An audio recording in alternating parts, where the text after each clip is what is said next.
আসসালামু আলাইকুম। মিষ্টি কুমড়ো ফুল দিয়ে যে এত সহজভাবে মজাদার পাকোড়া তৈরি করে নেওয়া যায় সেটা কিন্তু জাস্ট একবার না খেলে বুঝতেই পারবেন না। গ্রাম বাংলার ট্র্যাডিশনাল একটি রেসিপি আজকে শেয়ার করছি। এই পাকোড়াটা আপনারা চাইলে কিন্তু বিকালের নাস্তা বা ভাতের সাথেও খেতে পারেন। মিষ্টি কুমড়ো ফুলের এই পাকোড়াটা আপনারা খেয়েছেন কি না আমি জানি না, তবে যদি না খেয়ে থাকেন অনুরোধ থাকবে একবার হলেও আমার রেসিপিটা ফলো করে বাসায় ট্রাই করবেন, তাহলে বুঝতে পারবেন খেতে কতটা মজার হয়। আজকের মিষ্টি কুমড়ো ফুলের পাকোড়া তৈরি করার জন্যে প্রথমে আমরা চলে আসলাম মিষ্টি কুমড়ো ফুল সংগ্রহ করার জন্য। দেখতেই পাচ্ছেন আমি গাছ থেকে একদমই টাটকা ফুলগুলো পেরে নিচ্ছি। আর এইরকম টাটকা ফুল দিয়েই পাকোড়া তৈরি করলে খেতে খুবই ভালো লাগে। আমি আমার প্রয়োজন অনুযায়ী কুমড়ো ফুল নিয়ে নিয়েছি, আপনারাও আপনাদের প্রয়োজন অনুযায়ী নিয়ে নেবেন। এবার ফুলের পিছনের যে ডাঁটাটা আছে সেটাকে আমি ফেলে দিচ্ছি। আর কুমড়ো ফুলের পিছনের ডাঁটাটা ফেলে দিলে ফুলের ভেতরের যে রেণুটা আছে সেটা এমনিতেই বেরিয়ে আসে।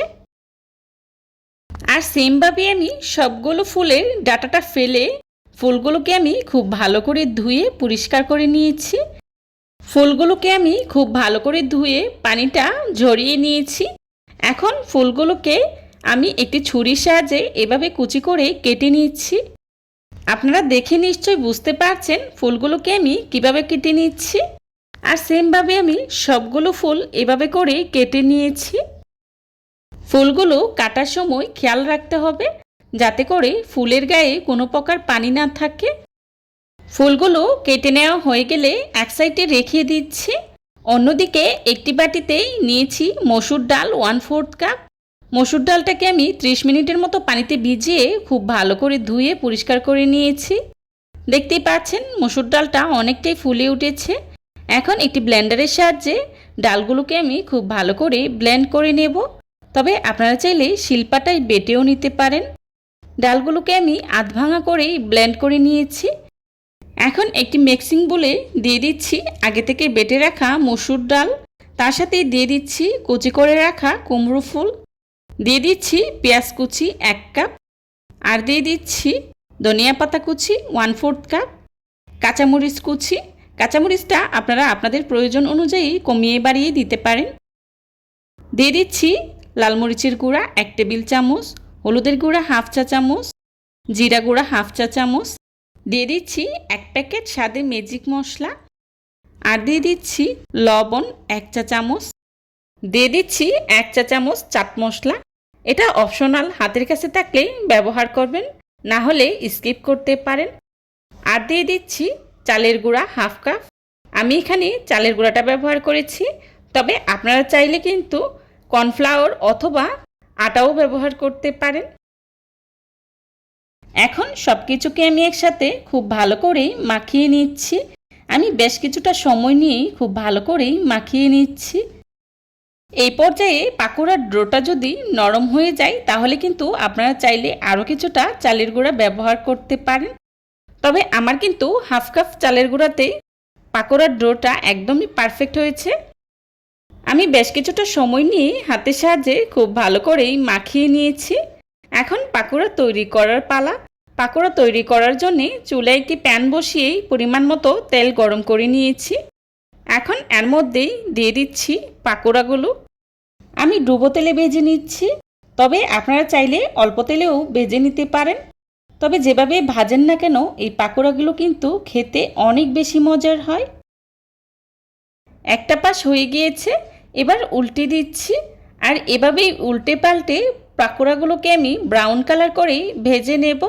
আপনারা আপনাদের পছন্দ অনুযায়ী কালার করেই ভেজে নিতে পারেন।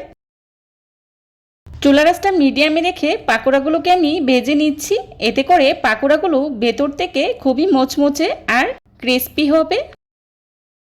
আমার পাকোড়াগুলো ভেজে নেওয়া হয়ে গিয়েছে, দেখতেই পাচ্ছেন আমি কি পরিমাণে ভেজে নিয়েছি। এবার একটি স্ট্যান্ডারের সাহায্যে তেলটা খুব ভালো করে ঝরিয়ে চুলা থেকে নামিয়ে নিচ্ছি। আমার এক ব্যাচ পাকোড়া ভেজে নেওয়া হয়ে গিয়েছে, আর বাকি পাকোড়াগুলোকেও আমি সেমভাবেই ভেজে নেব। এই পাকোড়াগুলো তৈরি করা কিন্তু খুবই সহজ, অল্প সময়ে অল্প উপকরণে ঝটপট তৈরি করে নেওয়া যায়। চেষ্টা করেছি খুবই সহজভাবে আজকের এই রেসিপিটি আপনাদের সাথে শেয়ার করার জন্য। আশা করছি আমার আজকের এই রেসিপিটি আপনাদের কাছে খুবই ভালো লাগবে। যদি ভালো লাগে তাহলে অবশ্যই লাইক কমেন্ট শেয়ার করতে ভুলবেন না। আপনাদের একটি লাইক এবং একটি কমেন্টস আমাদেরকে নতুন নতুন কন্টেন্ট তৈরি করতে অনেক উৎসাহিত করে। পাকোড়াগুলোকে আমি চুলা থেকে নামিয়ে একটি সার্ভিং ডিশে সার্ভ করে নিয়েছি। এই পাকোড়াগুলো টমেটো সস দিয়ে খেতে এত বেশি মজার হয় যে আপনি যদি কাউকে একবার বানিয়ে খাওয়ান তাহলে কিন্তু বারবার এর রিকোয়েস্ট আসবে, এতটাই মজার হয়। দেখুন পাকোড়াগুলো দেখতে কতটা লোভনীয় হয়েছে আর খেতেও কিন্তু ভীষণ মজার হয়েছিল। যারা এতক্ষণ ধৈর্য সহকারে আমার ভিডিওটি দেখেছেন তাদেরকে জানাই অসংখ্য ধন্যবাদ। রেসিপি ভালো লাগলে একবার হলেও বাসায় ট্রাই করবেন আর কেমন হয়েছে আমাকে কমেন্টস করে জানাবেন। আমার পরবর্তী রেসিপি দেখার আমন্ত্রণ জানিয়ে আজকের মতো এখানেই বিদায় নিচ্ছি। সবাই ভালো থাকবেন, সুস্থ থাকবেন। আল্লাহ হাফেজ। আসসালামু আলাইকুম।